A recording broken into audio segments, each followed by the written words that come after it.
This is going to be the toughest fight of his career. Sharp, relax. The most embarrassing fight of his career. Chair across your face. Yeah, I think he's about to cry. The boxing world is absolutely electrified right now, and Anthony Joshua finds himself at the eye of the storm. Legends, analysts, and former champions are questioning his decision to take what many are calling the easiest and most unnecessary fight of his career. The moment the Jake Paul vs Anthony Joshua matchup was officially announced, the boxing community split in two, some labeling Joshua a disgrace to the sport, while others defended him fiercely, leaving no doubt about their loyalty. Who did Terrence Crawford fight his 11th fight? I don't know. Who did Arthur Beterbiev fight? Jake Paul has found a way to make himself the cash cow early in his career to where we shouldn't care. Jake Paul has become the fighter right now that everybody wants to fight because right now he is the cash cow. He made $40 million just off of Netflix. He has found a way to do something with his following, get under people's skin to make people care about these fights. What advice would you give to somebody like AJ? That he has a lot of talent and not to get discouraged. He only loses when he quits. When you quit, all the doors of opportunities close. You know what I mean? You have to be game. And then don't get discouraged if you lose. Listen, you just lost. You may have got $30 million. You should give Usyk a kiss and say, can we do this again?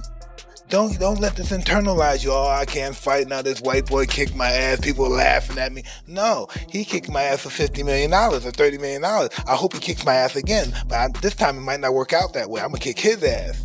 I just think the more time you lay off, the worse you get.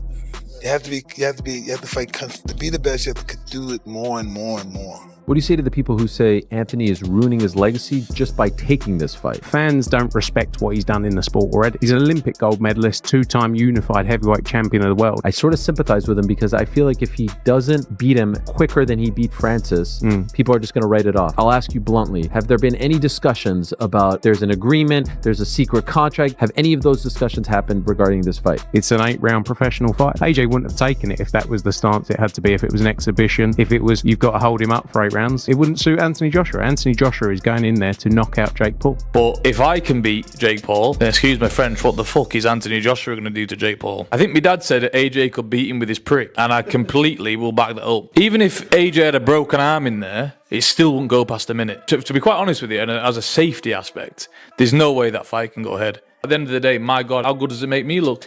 He gets beat by Jake Paul. Well, that automatically makes me 2-time heavyweight champion of the world, doesn't it? There's no proper way. I've got to laugh about it. How are we even talking about this? He got his nut boxed off by me a little over 2 years ago, and now all of a sudden he's talking about fighting Anthony Joshua. It's like, come on.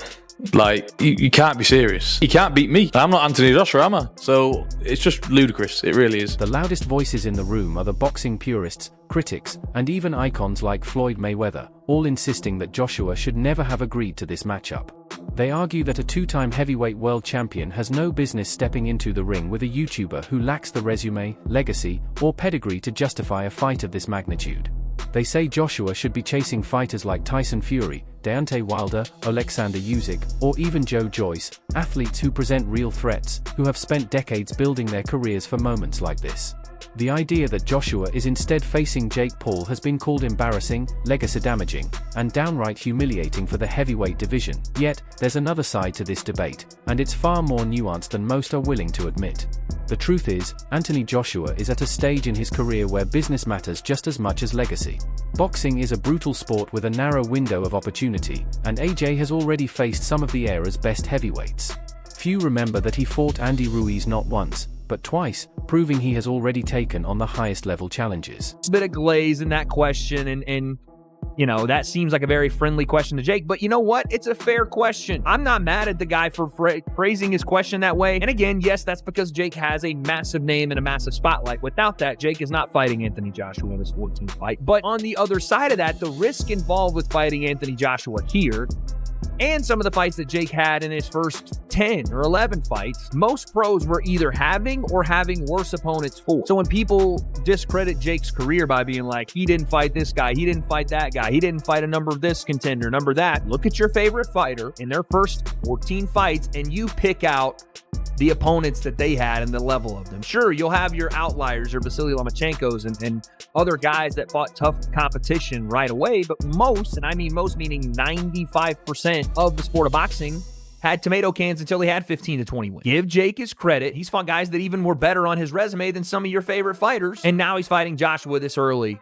That deserves the credit that I know and the acknowledgement that I know Jake is looking. And it's a lose-lose for Anthony Joshua. However, given all of that, both men are going to make $92 million each. So forget my opinion. Who gives a damn? When you can bank $92 million for having a little move around in a boxing ring, fair play. You can't on that. However, let's talk about it. The reason I say that it's a lose-lose we'll start with Jake Paul first. The reason I say it's a win-win for Jake Paul is because, listen, if he wins, then he's beating a former heavyweight boxing world champion, certainly one of the best heavyweights of his generation, and of course, a man that is way bigger than Jake Paul. Of course, it's a win. And if he loses, it's still a win for Jake Paul because he had the balls. He was man enough. He was willing to test himself. He would prove everyone wrong, all his critics, like me. By the way, I'm not like out there on an island by myself. Everyone says the same thing. Alexander Usyk, twice. Vladimir Klitschko, back when he was still a dangerous force. Joshua has endured wars in the ring that would have ended the careers of half the heavyweight division. So, when a once-in-a-lifetime payday appears, when a crossover mega fight lands on the table, when Netflix aims to turn a boxing match into the biggest global event since Mayweather versus McGregor, how can anyone realistically blame Anthony Joshua for signing that contract? Supporters of Joshua aren't holding back either.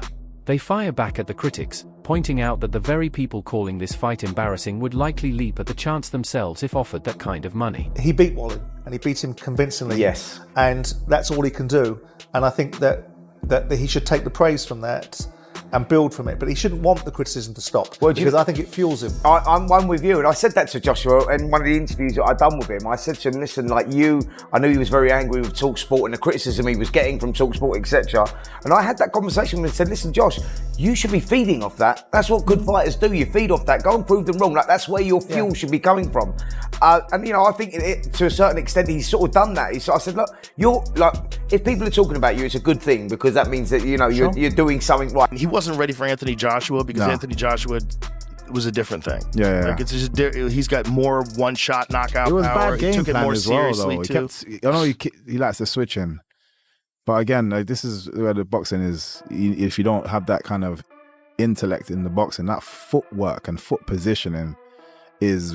Put your foot on one side, you're gonna get killed. You put your foot on the other side, you're safe. You can kind of manage the power and see the punches coming.